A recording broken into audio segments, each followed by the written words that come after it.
जैसे कहें। अरे अच्छा थे सुबह। कल किसने देखा है मैडम, आज कर लेते हैं। कल हो ना हो।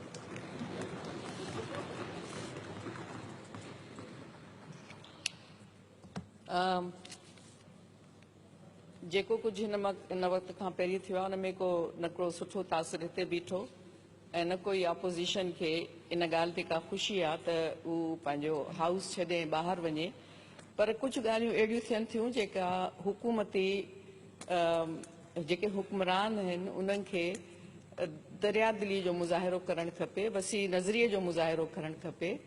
ऐं छाकाणि त जमहूरियत जी जॾहिं ॻाल्हि थी थिए पई त उन में जेकॾहिं इख़्तिलाफ़ राय कोन्हे, जेकॾहिं पंहिंजी ॻाल्हियुनि जे मंझराइण जी का उते सम्झी थी वञे त ज़रूरत कोन्हे त पोइ हर का शइ ईअं ई आहे। ईअं ई हिकु बेरंगी हिकिड़ी शइ हलंदी, पर उन में का इहो न रहंदो त जेकॾहिं किथां का कमी कोताही थिए थी त उन जो अज़ालो थियणु खपे। बहरहाल असां हिते हाउस में मोटी आया आहियूं ऐं ख़ुशी जी ॻाल्हि आहे त असां हिन प्रोसीडिंग्स जो हिसो बणिजूं था। डिप्टी स्पीकर साहिबा, महिरबानी। कल्ह जेका बजट स्पीच थी वई टियों ॾींहुं, हस्बे साबिक़ वज़ीर आला साहब ऐं वज़ीर ख़ज़ाना साहब सिंधी, उर्दू ऐं आख़िर में अंग्रेज़ीअ में पंहिंजी सॼी तकरीर कई। सही थियो, बिल्कुलु थियण बि ईअं ई खपे, छो त अंग्रेज़ी मार्केट जी ज़बान आहे। तव्हां मार्केट था कयो पंहिंजे ख़्यालनि खे उन ॿोलीअ में जेका वसी तरीक़े सां सम्झी थी वञे पई, ऐं इहा मार्केट में विकामण वारो सिक्को आहे। असां पंहिंजी ॿोलीअ खे त मार्केट सां ॻंढियो ई कोन्हे, इन करे खोटो सिक्को आहे। जॾहिं मुग़ल सिंध ते हुक्मरान हुआ त हिकिड़ो पहाको हूंदो हो, फारसी घोड़े चाटसी, हर को फारसी पढ़ंदो हो, छो त मार्केट में विकामबी हुई। जॾहिं अंग्रेज़ आया, ईस्ट इंडिया कंपनी आई त उन्हनि पंहिंजी ॿोली हलाई, जेको हुक्मरान उहो पंहिंजी ॿोली हलाईंदो। पर हुननि हिकिड़ो ॿियो कमु बि कयो, हुननि सिंधीअ खे हिकिड़ी हैसियत ॾिनी, सूरत ख़ती ॾिनी, पढ़ण ते हिमथायूं, रेवेन्यू जो रिकॉर्ड सिंधीअ में ठहियो, हर का शइ सिंधीअ में लिख पढ़ थी, पर गॾोगॾु अंग्रेज़ी बि सेखारी वई। पर असां छा कयो, असां अंग्रेज़ी सिखी, पंहिंजी ॿोलीअ खे चयोसीं त कंहिं कम जी कोन्हे, लिहाज़ा असां उहो कुझु न करे सघियासीं जेको पंहिंजी ॿोलीअ जे लाइ करणु खपे। हाणे सीपैक नॉक थो करे असांजे दरवाज़नि ते, अॼु आया सुभाणे आया, चीनी भाउर आया। मां सम्झो हुयो त हिन तकरीर में थोरो चीनी ज़ुबान जो बि तड़को बड़को हूंदो, पर ख़ैर का ॻाल्हि न आहे, हिन दफ़े न सही ईंदड़ बजट में ज़रूरु हलंदो।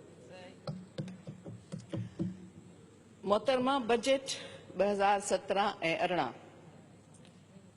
10 खरब 43 अरब 18 करोड़ जी 18 करोड़ ऐं 56 लख जी बजट, खोट 14 अरब 27 करोड़। सिंध सरकार जो ज़ोर इन ते आहे त नवां टैक्स न लॻाया वेंदा, रुगो पुराणनि खे मुंहुं ॾियो, बाक़ी नवां कोन था लॻायूं। पर टैक्स जी वसूली ॾाढी सख़्तीअ सां कई वेंदी। सो अर्ज़ इहो आहे त कि ख़ुशी से मर न जाते अगर एतबार होता। 14 अरब 32 करोड़ रुपयनि जी खोट वारी बजट, मां सम्झां थी त खोट पैसनि जी कोन थींदी आहे, पैसा खुटी विया, पैसनि जी खोट न थींदी आहे। मां सम्झां थी त खोट विजन जी आहे, खोट सलाहियतुनि जी आहे, खोट तरजीहात जी आहे, ऐं खोट नेक नियतीअ जी न हुअण जी आहे, ऐं खोट सुठी हुक्मरानी न हुअण जी आहे। हलंदड़ साल में तरक़ियाती प्रोग्राम जा 23 अरब रुपया ख़र्च न थी सघंदा, चयो वियो आहे बजट बुक्स में आहे। तो वो खोट जो केड़ी गणती पाण हिन में मीट कंदासीं। खोट कोन्हे, खोट उहा ई आहे जेका मां ॿुधाई। हिन बजट में कुछ चङियूं शयूं भी थियूं न, इशारा थियणु खपे, छो त जेको सुठो अमल थिए थो उहो ॿुधाइणु खपे। सरकारी मुलाज़मनि जी पघार में 15% जी वाध थी आहे, थोरो वीचारा सुख जो साह खणंदा। आम वाइपे जे शयुनि ते को टैक्स न लॻो, सुठी ॻाल्हि थी।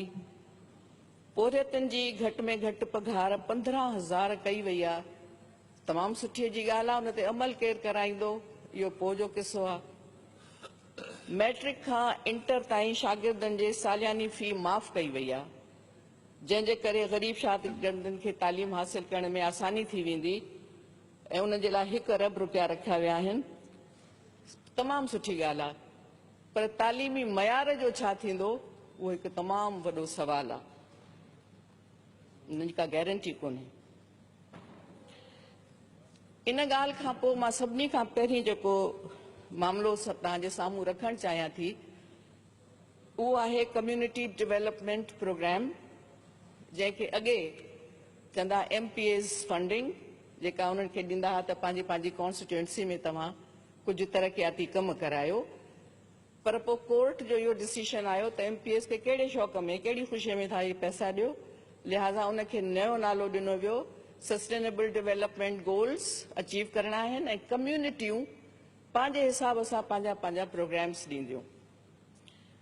हिन असेंबली जे टेन्योर में पहिरें साल जॾहिं MPAs जे नाले सां फंडिंग हुई त अपोजिशन जे मेंबर्स खे कोन मिलिया इहे फंड। ॿिए साल मिलिया। हिन 3 साल वरी जॾहिं कम्यूनिटी जा सॼा फॉर्मेलिटीज़ पूरियूं थियूं ऐं कम्यूनिटीज़ पंहिंजे पंहिंजे हिसाब सां जेको बि प्रोसीजर हुयो उहो कंप्लीट करे through deputy commissioner, through commissioner जॾहिं सभु फॉर्मेलिटीज़ पूरियूं करे मोकिलियूं त ही वक़्तु अचे थियो, ख़बर इहा पई, ॿुध सुध इहा हुई त बाबा ठीकु आहे, सॼो भली फॉर्मेलिटीज़ पूरी हुजनि, पैसा न आहिनि रिलीज़ करणा। अपोजिशन जे मेंबर्स जे कॉन्स्टिट्यूंसी जे कम्युनिटीज़ जा पैसा रिलीज़ न आहिनि करणा। जमहूरियत जो हुस्न, यानी जमहूरियत जे नाले में उहा कम्युनिटी जेका पंहिंजी धार हिकिड़ी राय थी रखे ऐं इख़्तिलाफ़ राय उन जो हक़ आहे, पर उनखे जीअण जो हक़ तव्हां न ॾींदव। उनखे सुठो को रस्तो ठही मिले इहो हक़ तव्हां न ॾींदव। उनखे जेकॾहिं गैस जो कनेक्शन मिली वञे त उन जे चवण ते तव्हां न ॾींदव। पाणीअ जो को नल लॻी वञनि तव्हां उहो हक़ उन्हनि खे कोन ॾींदव। मज़े जी ॻाल्हि इहा आहे त पैसा रिलीज़ थिया आहिनि कुझु कॉन्स्टिट्यूएंसीज़ मां। हिकिड़ा ऑर्डर निकिता आहिनि जंहिंमें लिखियो वियो आहे RSW 156, हुन जी कॉन्स्टिट्यूएंसी में ही एतिरियूं 23 स्कीमूं आहिनि, उन्हनि जे अॻे पैसा रिलीज़ थी विया। इत्तेफ़ाक सां इन कॉन्स्टिट्यूएंसी में जेका कम्युनिटी जेके मोकिलियूं हुयूं रिथाऊं मुंहिंजे नज़र खां गुज़रियूं हुयूं ऐं उहो पनो जॾहिं हथ में मिलियो त मां हैरान रहिजी वियसि त ही कहिड़े क़िस्म जूं स्कीम्स आहिनि जिन जी पहिरीं जेका डिप्टी कमिश्नर साहब ऐं कमिश्नर साहब मोकिलियूं उन्हनि वरी ॿीहर बि मोकिलियूं, नो मिनट्स, नथिंग, नो फॉर्मेलिटी डन, फंड्स रिलीज्ड। मां ईअं थी सम्झां त RSW 156 जिते बि विया मुंहिंजे तरफ़ां उहो तोहफ़ो थियो, उन कम्युनिटी खे मुंहिंजे तरफ़ां इहो तोहफ़ो थियो। पर जंहिं कम्युनिटी जूं स्कीम्स आयूं, मूंखे हिकिड़ी स्कीम जो ॾाढो ॾुख आहे। नौदेरे जे प्रिंसिपल कॉलेज जे लाइ सोलर सिस्टम जी हिकिड़ी स्कीम मोकिली। मां उन्हनि जे साम्हूं शर्मिंदा आहियां, मां हुननि जी इहा स्कीम, इहा ख़्वाहिश पूरी न करे सघियसि। ऐं उहे जेके गर्मी में ॿार वेहनि था, जेके लेबोरेटरी नथा इस्तेमालु करे सघनि, जंहिंजा कंप्यूटर्स नथा हली सघनि, उहे उन खां महरूम रहंदा। आई अपोलोजाइज़।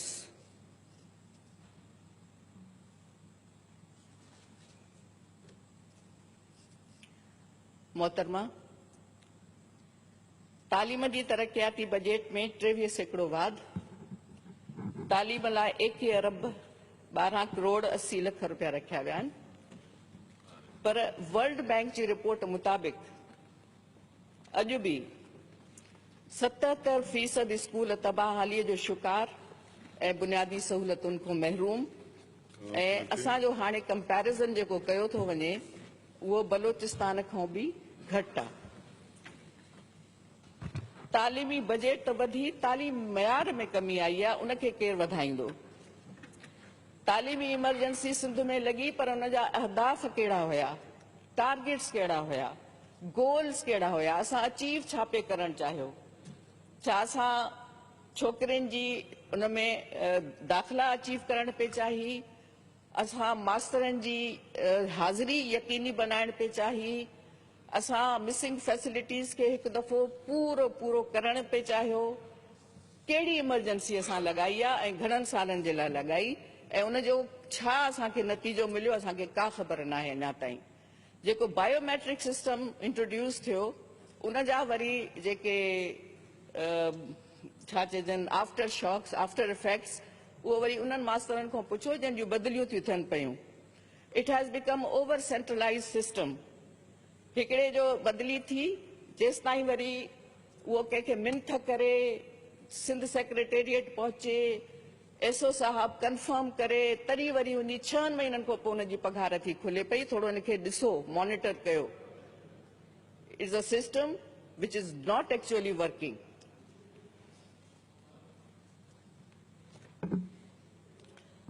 हुकूमत जी पंहिंजे हिन साल जी बजट मुताबिक़ ई छोकिरियुनि जी दाख़िला वधाइण लाइ 400 बंदि पियल स्कूल खोलिया वेंदा। माना पोयां 5 साल हुकूमत पीपल्स पार्टीअ जी, ख़ैर सां 4 साल हुकूमत पीपल्स पार्टीअ जी, पर बंदि थियल स्कूलनि जो तादाद अॼु बि 400 खां मथे आहे, त 400 त फ़िलहाल खोलिया वेंदा। मिसिंग फैसिलिटीज़, मां वरी पोएं साल वारो पंहिंजो जुमिलो वरी थी इस्तेमालु कयां। Missing facilities are still missing, not been done completely.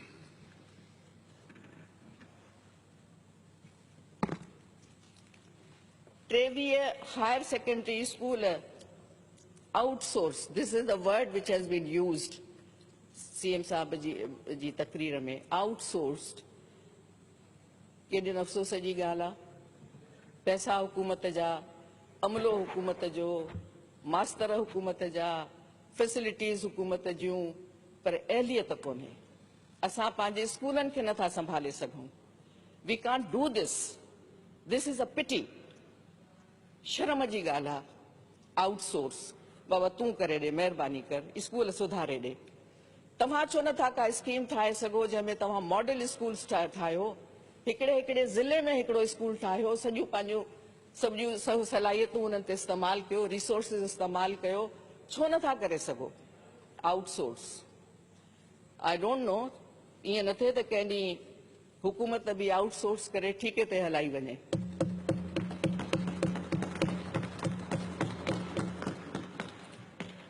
Sindh education foundation जी इलाही तारीफ़ूं थियूं, तमामु सुठो कमु पियो थिए, उन्हनि खे इलाही फंडिंग भी थी वही है। पर मां इहो सजेस्ट कंदसि त तव्हां कंहिं थर्ड पार्टी खां ज़रूरु मॉनिटरिंग करायो। इन करे त इलाही किस्सा कहाणियूं ॿुधा था वञनि।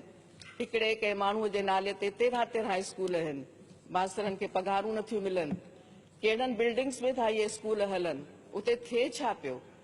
जेकॾहिं एसीएफ पंहिंजो कमु सही थी करे त तमामु ख़ुशीअ जी ॻाल्हि आहे, पर इहो बि थियो आहे त हुते सरकारी स्कूल आहे त पाड़े में एसीएफ जो बि स्कूल आहे। मसइलो इन जे शइ जो न आहे, एसीएफ जो स्कूल उते हुअणु खपे जिते सरकारी स्कूल मौजूदु न आहे। सो महिरबानी करे, छाकाणि त पैसा था वञनि हुकूमत जा, उनखे ॾिसणु तमामु ज़रूरी आहे त जंहिं मक़सद जे लाइ इहा एसीएफ कमु थी करे पई, उहो मक़सदु पूरो थिए पियो या न पियो पूरो थिए। Variability of standards, variability of standards जेके आहिनि, हुकूमत जा पंहिंजा जेके इम्तिहानी बोर्ड आहिनि, उन्हनि जी बि क्रेडिबिलिटी अलाए कीअं आहे।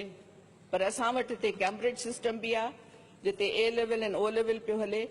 सिस्टम हिकु जहिड़ो छो नथो थी सघे, इन ते बि गौर करण जी ज़रूरत आहे।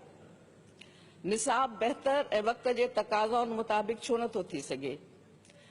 हिकिड़ी तजवीज़ आहे, हिकिड़ो ख़्यालु आहे, थी बि सघे थो जॾहिं कोई अहिड़ा माण्हू अचनि जेके अहिड़ा ॾुखिया फ़ैसिला करण वारा हुजनि जिन में इहा जुरत हुजे त हिकिड़ो फ़ैसिलो, हिकिड़ो कानून हीअ असेंबली जेकॾहिं पास कराए वञे त ग्रेड 1 खां वठी ग्रेड 21 जे ऑफिसर ताईं सभिनी जा ॿार सरकारी स्कूलनि में पढ़ंदा त तव्हां ॾिसो त कीअं नथा स्कूल सुधरनि।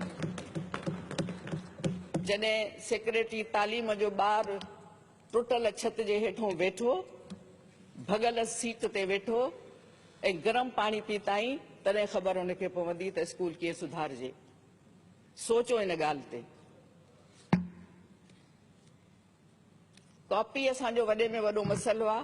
हाणे सीएम साहब पाण वञी सेंटर्स जा दौरा कया, पर इहो कमु सीएम साहब जो कोन्हे त हू वञी हिकु हिकु सेंटर खे ॾिसे। उनजो हेठियों जेको अमलो आहे, जेके बोर्ड जा माण्हू आहिनि, जेके टीचर्स आहिनि, जेके इन्विजिलेशन था कनि पिया, जिते पेपर्स ठहनि था, जेके पेपर्स रिलीज था कनि, उहे छा था कनि ऐं इहा कहिड़े क़िस्म जी विजिलेंस आहे त छोकिरो या छोकिरी या स्टूडेंट सेल फोन खणी अंदरि हॉल में कीअं थो दाख़िल थिए, कीअं थो दाख़िल थिए उहो अंदरि सेल फोन। असां अचूं था, असांखो तलाशियूं थियनि थियूं पयूं, तव्हां एयरपोर्ट ते वञो था, तलाशी थिए थी, स्टूडेंट तलाशी न ॾींदो, सेल फोन खणी अंदरि वेंदो।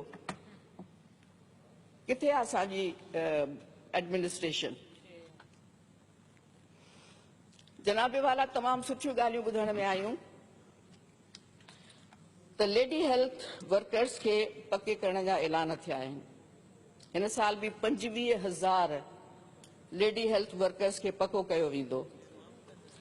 इहे वीचारियूं सालनि खां रस्तनि ते रुलनि थियूं पयूं। 7,000 पघार उन्हनि खे 3-3, 6-6 महीननि खां पोइ थी मिले पई। असांखे इहो अहसासु हुअणु खपे त इहे लेडी हेल्थ वर्कर्स तव्हांजे हेल्थ जो बैकबोन आहे, पुठीअ जे कंडे जे मिसल आहिनि। इन्हनि खे तव्हां ट्रेंड कयो त अहिड़नि इलाइक़नि में जिते लेडी डॉक्टर्स नथियूं वञनि, तव्हांजूं लेडी हेल्थ वर्कर्स उहो कमु कंदियूं जिते हिकु औरत जी ज़िंदगी बची थी सघे पई। पर इन खां बि वधीक पॉपुलेशन वेलफेयर जा मुलाज़िम आहिनि जेके गुज़िरियल 19 सालनि खां रस्तनि ते रुलनि था, जिन जे हिकु ॾींहं जी ॾिहाड़ी 125 रुपया आहे, जिन खे 7 खां 6,000 पघार थी मिले ऐं 2013 में हिन ई असेंबलीअ इहो बिल पास कयो त इन्हनि खे पको कयो वेंदो। रुलनि था वीचारा, अॼु बि शायदि वेठा हूंदा किथे न किथे। छो न थियूं इहे शयूं जेके तव्हां जेकॾहिं कयो था इन्हनि खे पको, त फेज़ वाइज़ कयो, हुननि खे जीअण जो हक़ु ॾियो। जिते तव्हां हिकिड़े मज़दूर जी पघार 15,000 था कयो त हिननि खे मज़दूर सम्झी हिननि जी पघार वधायो, पर कुझु कयो त सही। टाइम जो हाणे थोड़ो ख्याल कयो। There's a lot to speak.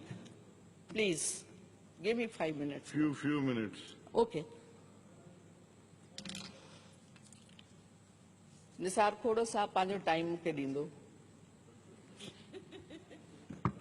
Nisar साहब ॻाल्हाए चुको आहे। घरू खाते जे लाइ साईं 92 अरब 91 करोड़ ऐं पुलिस में 10,000 नौकरियूं। पुलिस जे लाइ 2 अरब ऐं वेचारे रेंजर्स जे लाइ रुगो 71 करोड़नि जूं गाड़ियूं ख़रीद करे बि छॾियूंसीं।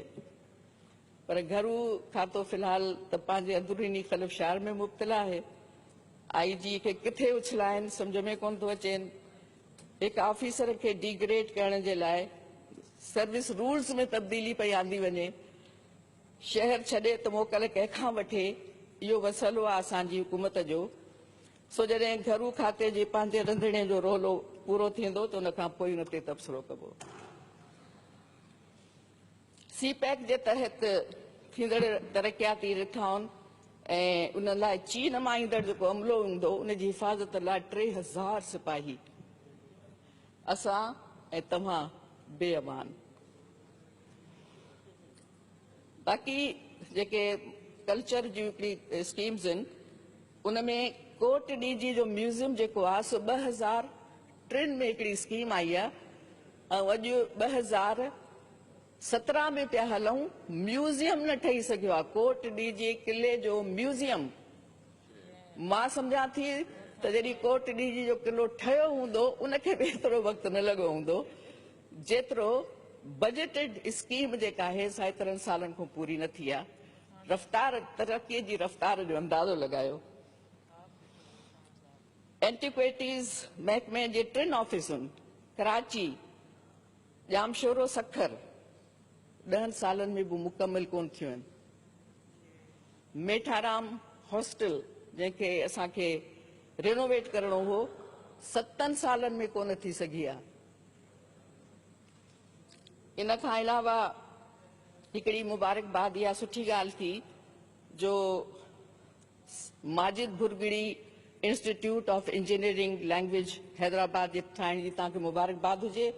It's a very good scheme. तव्हां असां गॾिजी इहे मीटिंग्स कयूं हुयूं ऐं इन सां इलाही फ़र्क़ु पवणो आहे असांजी ॿोलीअ ते। बाक़ी मोहम्मद इब्राहिम जोयो ब्यूरो ऑफ ट्रांसलेशन न ऐलान थी सघियो, उनजो मूंखे ॾुख रहंदो। साईं, इन्वायरमेंट हिकिड़ो अहिड़ो सब्जेक्ट आहे जंहिंमें क्लाइमेट चेंज असांखे अखियुनि में अखियूं विझी थी ॻाल्हाए। बेमुंदा मींहं था वसनि, जॾहिं ज़रूरत आहे त मींहं कोन्हनि। पर सभिनी खां वॾी ॻाल्हि इहा आहे त आफ्टर 18th अमेंडमेंट इन्वायरमेंट पंहिंजो लॉ हितां पास करायो, पर इन्वायरमेंटल ट्रिब्यूनल्स किथे आहिनि? नेशनल इन्वायरमेंटल क्वालिटी स्टैंडर्ड्स हुया, छा उन्हनि ते असां हलूं था या असांखे पंहिंजा प्रोविंशियल ठाहिणा पवंदा? हॉस्पिटल वेस्ट जी तव्हां ॻाल्हि था कयो, पर इंडस्ट्रियल वेस्ट सिधो थो वञे समुंड में।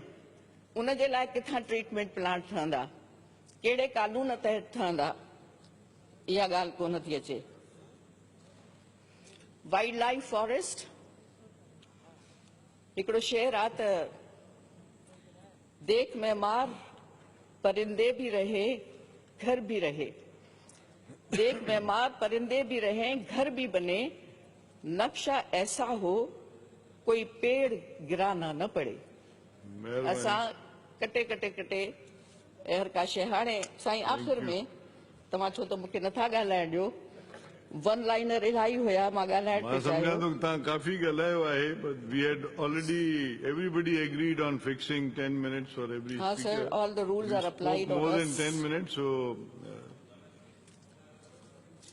साईं आख़िर में नथो मञे न। खलील जिब्रान जे हिकिड़े उन सां कोटेशन सां मां बस थी कयां पई। नंद कुमार जो टाइम खपे त I can give it Sorry? to you. Nand Kumar जो टाइम खपे त तव्हां ठीकु आहे। साईं, खलील जिब्रान जी हिकिड़ी नज़्म आहे, pity the nation. Pity the nation उनजा मां कुझु कोट सॼो नथी पढ़ां, तर्जुमो मां कयो आहे।